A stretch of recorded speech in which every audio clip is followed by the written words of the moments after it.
বিভাগ নিয়ে আমরা আলোচনা করছিলাম। বিচার বিভাগের এখন আসলে যেরকম ভঙ্গুর অবস্থার মাঝে আমরা দেখেছি গেল 17 বছর আসলে বাংলাদেশকে বিচারহীনতার আসলে এক ধরনের সংস্কার তৈরি হয়েছিল, সংস্কৃতি তৈরি হয়েছিল বাংলাদেশে। সেই সংস্কার কি আমরা করতে পারছি কিনা? ধন্যবাদ একটা গুরুত্বপূর্ণ প্রশ্ন করার জন্য। আমি একজন মানবাধিকার আইনকর্মী হিসাবে এই প্রশ্নটিকে অ্যাড্রেস করতে চাই আর কি।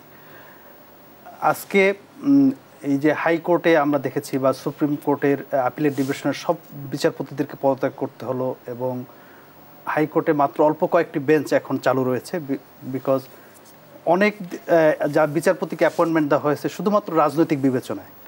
এবং পত্রিকায় এসেছে যে আপনার বিগত সরকারের আমলের কথাই বলছি, যে 18 জন বিচারপতি নিয়োগ দেওয়া হয়েছে যাদের তাদের সারা ক্যারিয়ারে, একাডেমিক ক্যারিয়ারে কোনো ফার্স্ট ডিভিশন নাই, ফার্স্ট ক্লাস নাই।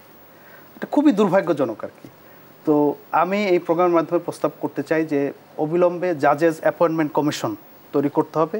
ইংল্যান্ড বা আমেরিকা বা কানাডা বা অস্ট্রেলিয়া এরকম উন্নত দেশে যেভাবে জাজ নিয়োগ দেওয়া হয়, সেইভাবে একটা ইন্ডিপেন্ডেন্ট জাজেস নিয়োগ দিতে হবে, যাতে করে রাজনৈতিক প্রভাবমুক্ত এবং আপনার এই আইন ও বিচার মন্ত্রণালয়ের যে একটা প্রভাব থাকে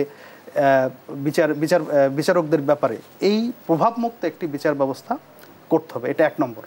2 নম্বর, এর বাইরেও এই আপনি জানেন যে জাস্টিস ডিলেড, জাস্টিস ডিনাইড। যে পরিমাণ মামলার জট আপনি কল্পনাও করতে পারবেন। সিভিল মামলা আপনার এক পুরুষ যাওয়ার, একটা জেনারেশন যাওয়ার পর পরবর্তী জেনারেশনও আপনার এটার পাবে কিনা, বিচার পাবে কিনা, এ নিয়ে সন্দেহ আছে। তো সেই ক্ষেত্রে মামলার জট কমানোর জন্য ব্যবস্থা নিতে হবে। আপনার মাজদার হোসেন মামলায় কিছু রেকমেন্ডেশন ছিল, এর বাইরেও সংস্কার করা লাগবে। যেমন ধরেন আপনার ইংল্যান্ডে কি হয়, একটা মামলার টাইম লিমিট দেওয়া থাকে যে ট্রায়ালটা এতদিনে চলবে, এবং মামলা গ্রহণযোগ্য কি গ্রহণযোগ্য না এটা কিন্তু একটা ফার্স্ট হিয়ারিংয়ে এটা ডিসাইডেড হইতে হবে।